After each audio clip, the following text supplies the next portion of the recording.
Hey everyone, this is Disney 65 in here. I don't know when I'm going to put this up, but anyway, this is my review. Well, this is my cat, so you'll hear her purring a lot.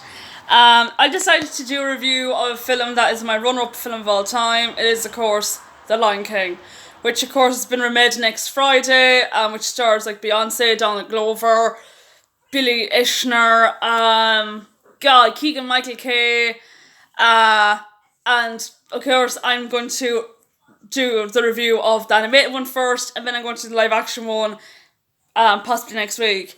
So, i I'm going to see it next week. So, without further ado, let's dive into the animated version. Okay, so The Lion King, as you probably may know or don't know, if you haven't seen the movie already, you probably were hidden under a rock. The movie is about this young cub called Simba, voiced by Jonathan Taylor Thomas, and later voiced by Matthew Broderick, who flees Africa due to the death of his father, Mufasa, voiced by James Earl Jones, who, surprise, surprise, is also in the new one as well. They were probably too lazy to hire someone else. And of course, he flees Africa and he is trying to find his purpose in life, as well as trying to get hold of being the king of Pride Rock from his evil uncle Scar, voiced by Jeremy Irons. And yeah, that's pretty much the synopsis of the movie. Because you probably well know what the movie is about. What I like about this movie? Okay, this movie is brilliant. I love the animation. I love the score. The minute you hear "Circle of Life" goes na henya ba ba vi si ba ba, I'm like, it was so good.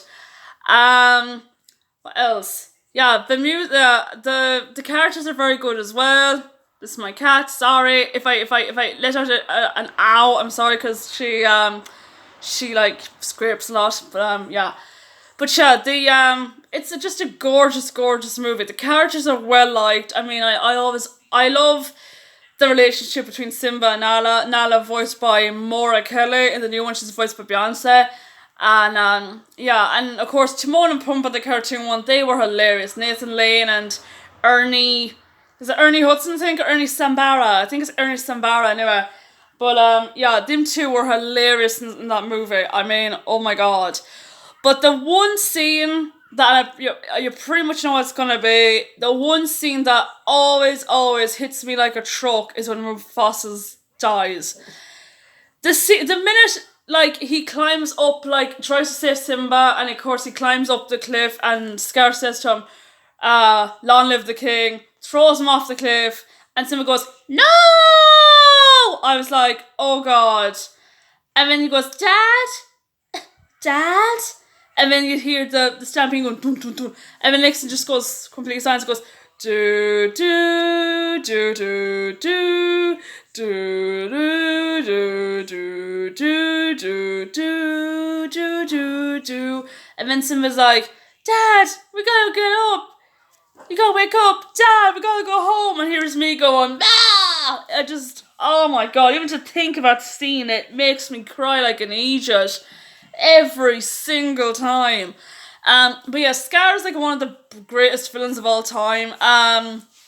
There was actually a lot of uproar about this movie back in the day for plagiarism because it was a movie similar to it called, I think, Kimba the White Lion. And the movie is very, if you heard of the William Shakespeare play Hamlet, it's pretty much the exact same as Hamlet, only it's about lions. So, but yeah, like Hamlet, if you don't know, is like the one with Macbeth and Hamlet, and of course, there's a lot of killing involved. Like the guy kills his own brother, and in The Lion King, Scar kills his own brother as well. Just so that he can rule Pride Rock, and the other one was like he wants to rule whatever country Hamlet is set in. But yeah, it's just, oh yeah, and also forgot to mention Whoopi Goldberg is in the original as well. She was good in the movie. Also Rowan Atkinson, Mr. Bean himself is Zazu. The late Robert oh god, I can't pronounce his name. Robert is his name. Robert Guillemin or something like that. he voices Rafiki, and he's like hilarious. He like hits Simba in one scene, like, where he just hits him with a stick, and he goes, "Ah, what is that for?" He goes, "Geez, what's that for?" He goes, "Oh, you're an idiot," and I'm not. Yeah, also the quotes in this movie. Oh my god, there are so many quotes in this film that you can actually relate to. For example, like, if you're grieving about like a loved one, there's a line saying something like, "You got to put the past behind you. Look, bad things happen. When the world turns your back on you, you turn your back against the world." There's another one where Mufasa says to Simba, sorry, up in the heaven with the clouds. You see Mufasa's spirit, and he says, "Remember who you are. You are my son. Remember who you are. Remember, remember." I mean, of course, Simba's like, "Oh God, well, you gotta change the past. So someone might as well go back." And of course, he goes back, and himself and Scar have this big, huge fight because Scar reveals that he was the one that killed Mufasa, and yeah. And of course, you all know that Simba becomes the king in the end of the movie, becomes the king of Pride Rock, and yeah, you pretty much know what's gonna happen.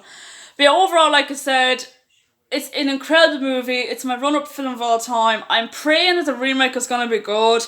I know it's going to be a beat by beat by beat of the original, because seriously, I kind of wish that it wasn't going to be a beat by beat by beat by the original, because I saw a few reviews of the movie already, and a lot of people say it was good, but not as good as the original. And some of the, so like two YouTubers got a C plus and C, which I thought was like, ouch.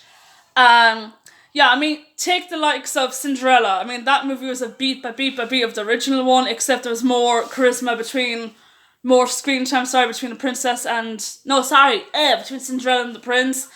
Beauty and the Beast, again, that was a beat by beat by beat as well, except they added a couple of new scenes which I kind of liked. Aladdin, which came out there back in May, that movie wasn't a beat by beat at all. It was in parts, but what I liked about Aladdin, loved about Aladdin, was that wasn't a beat. Like, you weren't sitting there going, "Oh, I know what's gonna happen in this scene. I know what's gonna happen in that scene." Like, I knew that Aladdin and Jasmine end up getting together in the end, and Genie becomes free and all that crack.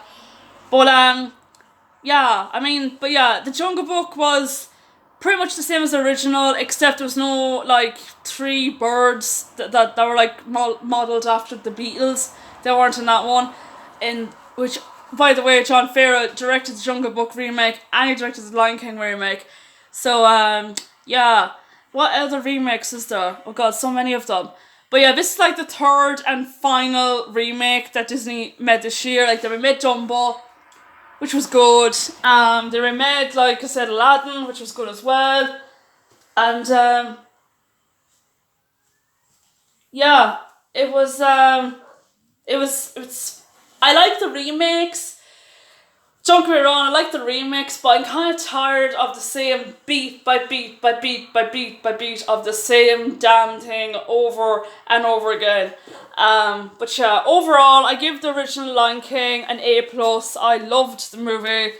I'm praying that there's gonna be like more, more like originality again with Disney, because like I said, don't get me wrong, the remakes are good, but they just get old. You sit there, you're like, "Oh my god, this movie's been remade again." So yeah, I'll probably do a video about the remakes actually soon. So yeah, that being said, thanks for watching, and stay around next time where I will review the remake of The Lion King, whether it be good, whether it be meh, whether it be very just good or bad. So yeah, thanks for watching.